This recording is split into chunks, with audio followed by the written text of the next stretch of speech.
The God bag. I never truly understood the God bag. Not when I was a child, not even as an adult. To us, it was just this old, faded velvet sack my mother clung to, stuffing her prayers inside as if it could solve all her problems. It seemed harmless at the time, just another of her quirks. But I was wrong, very wrong. You see, the God bag, it worked. Just not in the way anyone could have imagined, because the bag gave her what she wanted, but it always demanded something in return. I first remember the God bag when I was about 7 years old, after my parents divorced. My mother, a woman of eccentric faith, would scribble prayers on scraps of paper, fold them up, and slip them into the bag. "I'll put it in my God bag," she'd say, as if that was all it took to fix things. She believed in the bag, and to her credit, the prayers seemed to work. She prayed for my brother Simon to find a better job, and he did. She prayed for my husband and me to have a child, and we did. My daughter Rosie became the light of her life, but as I got older, I began to notice something strange about the bag. Most of her prayers were written on white paper, but some were written on red. Those red prayers never worked. No, they did something worse.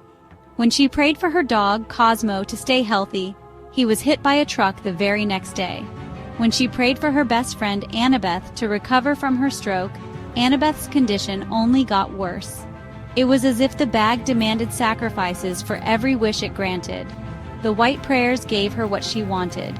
The red ones, they took something away. One day I couldn't resist. I opened the God bag. Inside were dozens of notes, some white, some red. One white prayer read, "A happy, healthy granddaughter for Tom and Alan." That was me and my husband, and we had Rosie. But then I found a red note. It simply said, Cosmo. Beneath it was a date, the day before the truck hit him. I felt a chill crawl down my spine. The red prayers weren't just unanswered, they were punishments, sacrifices. And that's when I found her prayer. Another red note.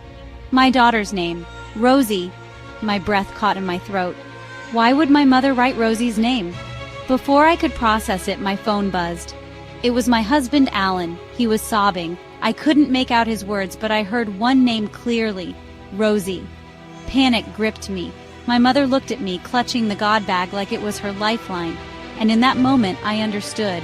She had offered Rosie, my daughter, as a sacrifice to get something else. Her memories, her life. I screamed at her, "How could you?" But she just held on to that bag. She didn't even deny it. Her eyes full of fear and guilt told me everything. She knew exactly what she'd done. My mother started gasping for air. Her lips were turning blue. She begged me to help her, to get her nebulizer, but I couldn't move. I just stared at her. The God bag was still clutched to her chest, glowing faintly in the dim light. I whispered, "You deserve this." And then I left. I walked out of the room, leaving her alone with her God bag and whatever dark force it truly belonged to. I thought it was over, but it's not. Now I hear whispers at night. I see shadows move when nothing's there, and sometimes I dream of Rosie. She's standing in the darkness, holding a red note in her hand. Her eyes are cold, and she's looking right at me. I don't know what's worse, the guilt of leaving my mother to die, or the fact that I kept the bag. I don't know why I kept it. Maybe I thought I could destroy it. Maybe I thought I could understand it. But the truth is, the bag, it isn't finished with me yet. Prayers are never free.